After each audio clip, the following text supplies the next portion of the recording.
കണ്ണൂർ ജില്ലയിൽ സ്വകാര്യ ബസ് സമരം പുരോഗമിക്കുന്നു.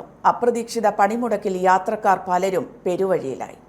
ജില്ലാ ബസ് ഓപ്പറേറ്റേഴ്സ് അസോസിയേഷൻസ് കോർഡിനേഷൻ കമ്മിറ്റിയും സംയുക്ത ട്രേഡ് യൂണിയനുകളുമാണ് സമരത്തിന് ആഹ്വാനം ചെയ്തത്.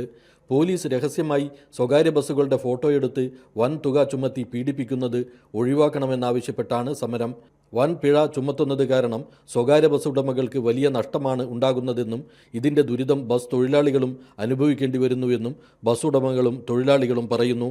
പണിമുടക്ക് പ്രഖ്യാപനത്തെ തുടർന്ന് ഒരു ബസ് പോലും ഇന്ന് റോഡിലിറങ്ങിയില്ല.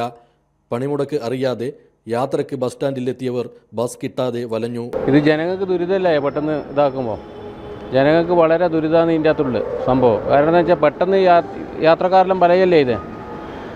അതുകൊണ്ട് ഇത് ഇങ്ങനെ ആക്കുമ്പോൾ മുൻകൂട്ടിയിട്ട് അറിയിക്കാണ്ടുള്ളൊരു സംഭവം. ഇത് പല ഭാഗത്തും പോകേണ്ട ആളുണ്ട്. ഏത് റൂട്ടിലേക്കും ബസ്സില്ല. KSRTC തന്നെ വളരെ കുറവാണ്. ജനങ്ങളൊക്കെ ദുരിതത്തിലേ ഉള്ളു. ബസ്സുകാരെ പ്രശ്നമുണ്ടാവും, നാട്ടുകാരുടെ പ്രശ്നം ഉണ്ടാവും.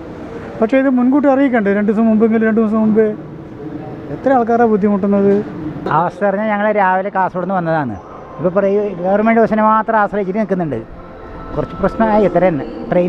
ട്രെയിന് എല്ലാ ടൈമിനും ഇല്ലല്ലോ.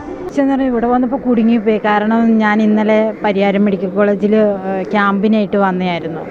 അപ്പോൾ അവിടുന്ന് രാവിലെ പറശ്ശിനിലൊക്കെ പോയിട്ട് വന്നപ്പം ഇവിടെ എത്തിയപ്പോഴാണ് അറിഞ്ഞത് പെട്ടെന്ന് ബസ് സമരമാണ്. അപ്പോൾ അവിടുന്ന് ഇവിടെ കണ്ണൂർ ഇവിടെ വന്ന് ഇരിക്കുന്നതാണ്. ഇവിടെ ഇരുന്നപ്പം ഇതുവരെ ബസ് വന്നിട്ടില്ല. മാനന്തവാടിക്ക് പോകേണ്ടതാണ്. അപ്പോൾ ഇതുവരെ ബസ് വന്നില്ല. ഇവിടെ വന്നപ്പോൾ കുടുങ്ങിപ്പോയി. ആകെ പ്രശ്നമായിട്ടിരിക്കും. സമരം സമ്പൂർണ്ണമാണെന്ന് ജില്ലാ bus operators associations coordination committee general convener Rajkumar Karuvarath പറഞ്ഞു. സമരം പരിപൂർണ വിജയപ്രദമാക്കിയതിന് എല്ലാവരെയും അഗാധമായ പങ്കുണ്ട്. അതുകൊണ്ട് എല്ലാവർക്കും നന്ദി, നമസ്കാരം. അന്തർജില്ലാ ബസ്സുകൾ ജില്ലാ അതിർത്തിയിൽ നിന്ന് തിരിച്ചു പോവുകയാണ്. News bureau, Kannur 1.